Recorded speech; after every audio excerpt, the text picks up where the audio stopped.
Kerjasama Indonesia dalam kancah internasional. Jika kalian mengamati pergaulan Indonesia dalam kancah internasional, tentu akan menjumpai kerjasama Indonesia dengan negara-negara lain secara individual, berkelompok secara kewilayahan, dan berkelompok secara bebas. Kerjasama Indonesia secara individual dengan masing-masing negara disebut kerjasama bilateral. Misalnya kerjasama Indonesia dengan Malaysia, Indonesia dengan Amerika Serikat, dan masih banyak lagi kerjasama Indonesia dengan negara-negara lain secara bilateral. Selain Indonesia menjalin kerjasama secara bilateral, Indonesia juga menjalin kerjasama dengan negara-negara lain secara berkelompok kewilayahan dan non-kewilayahan. Kerjasama Indonesia dengan negara-negara lain yang dilandasi aspek kewilayahan disebut kerjasama regional. Misalnya kerjasama Indonesia dalam kelompok ASEAN, AFTA, dan sebagainya. Adapun kerjasama Indonesia dengan negara-negara lain secara berkelompok, tetapi tidak berada dalam suatu wilayah tertentu disebut kerjasama multilateral. Misalnya kerjasama Indonesia dalam kelompok G20 dan WTO. Baik kerjasama secara regional maupun multilateral, keduanya sama-sama diperlukan untuk kepentingan nasional meningkatkan ketahanan wilayah. 1. Kerjasama Indonesia dalam kancah bilateral.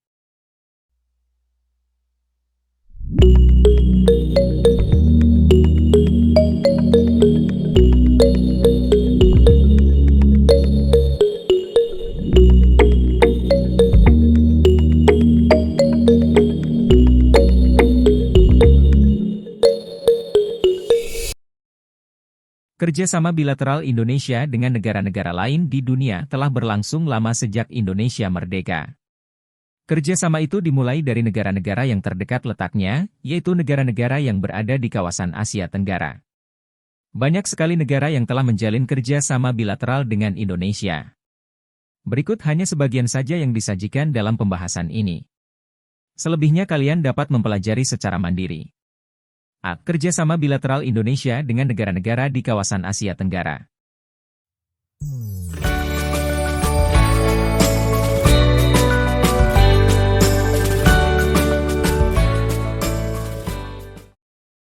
Indonesia menjalin kerjasama dengan banyak negara di wilayah Asia Tenggara. Negara-negara tersebut antara lain Malaysia, Singapura, Brunei Darussalam, Thailand, Vietnam, dan Kamboja. Tidak semua negara-negara tersebut dibahas secara eksplisit dalam buku ini, tetapi disajikan melalui tautan. Kalian dapat mempelajarinya dengan membuka tautan yang telah disediakan. 1. Kerjasama bilateral Indonesia-Malaysia.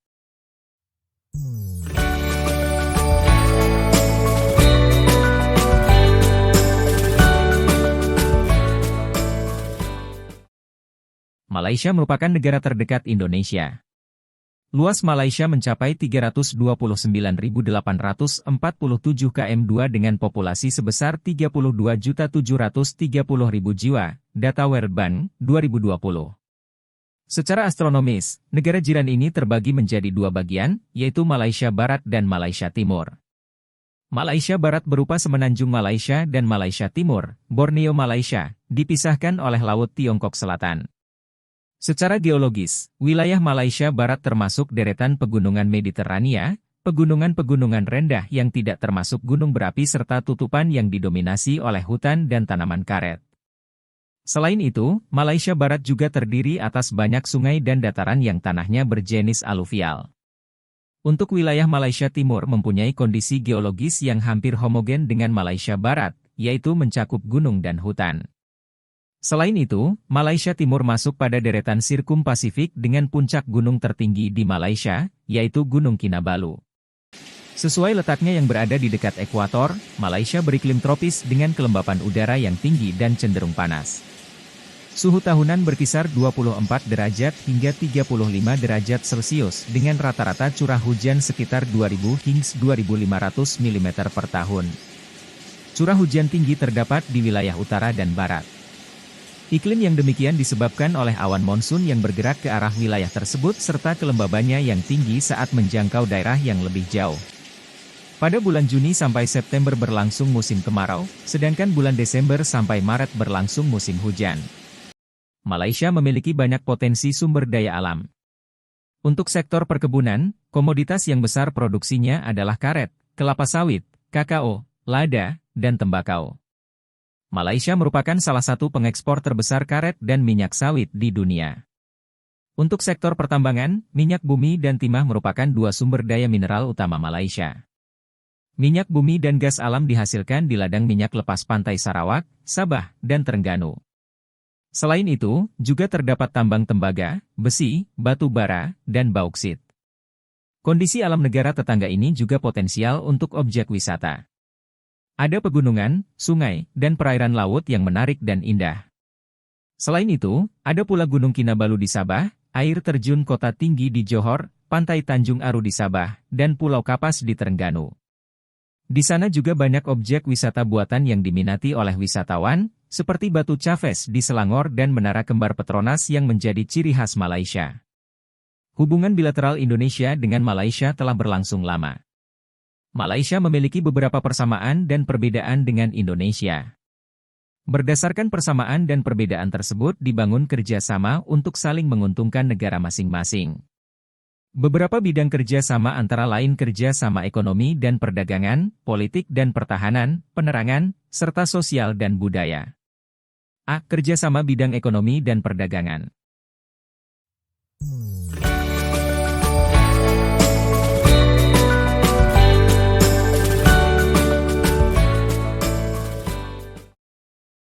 Dalam bidang ekonomi dan perdagangan, kerjasama Indonesia dan Malaysia terbagi menjadi jasa, ekspor-impor, dan investasi.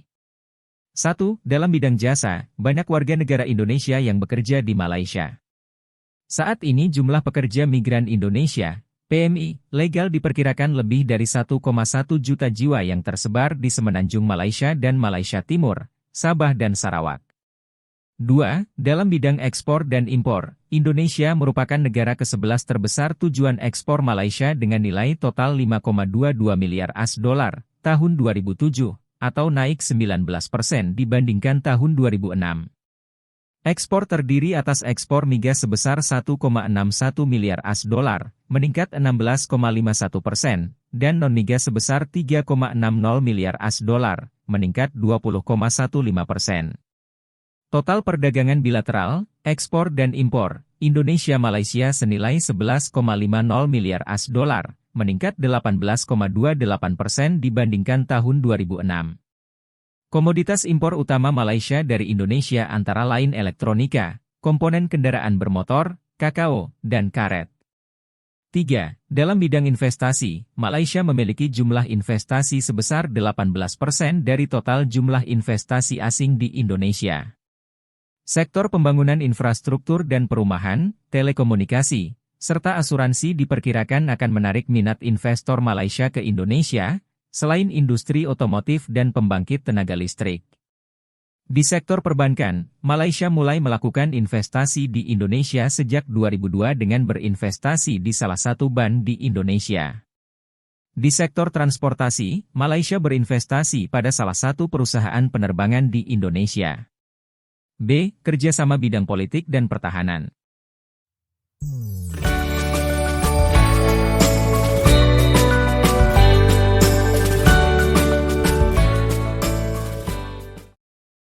Dalam bidang politik dan pertahanan, kerjasama bilateral yang dilakukan antara lain sebagai berikut. 1. Konsultasi tahunan tingkat kepala pemerintahan. 2. Pembentukan Eminent Persons Group, EPG. Beberapa hal yang dibahas dalam kerjasama ini antara lain sebagai berikut.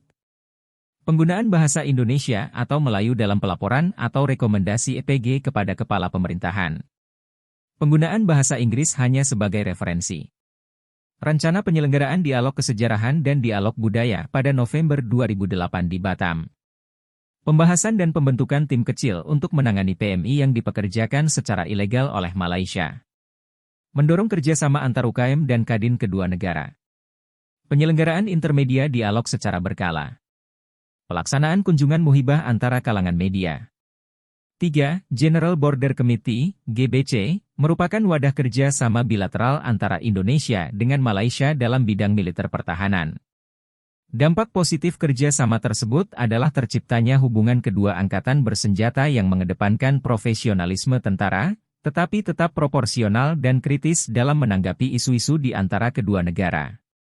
C. Kerjasama bidang penerangan, sosial, dan budaya.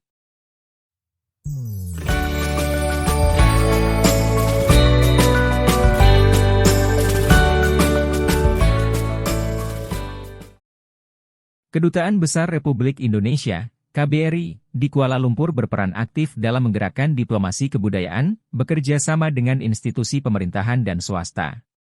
Sebagai contoh, penyelenggaraan promosi seni budaya Indonesia bekerja sama dengan hotel-hotel terkemuka di Malaysia dengan menampilkan suguhan seni budaya tradisional dan dekorasi khas Indonesia.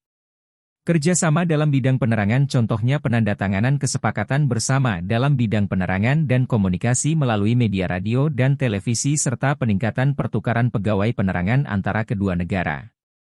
Selain itu, pembentukan regional TV News Channel, joint photo exhibitions, dan mendorong exchange visit, serta pertukaran wartawan kedua negara.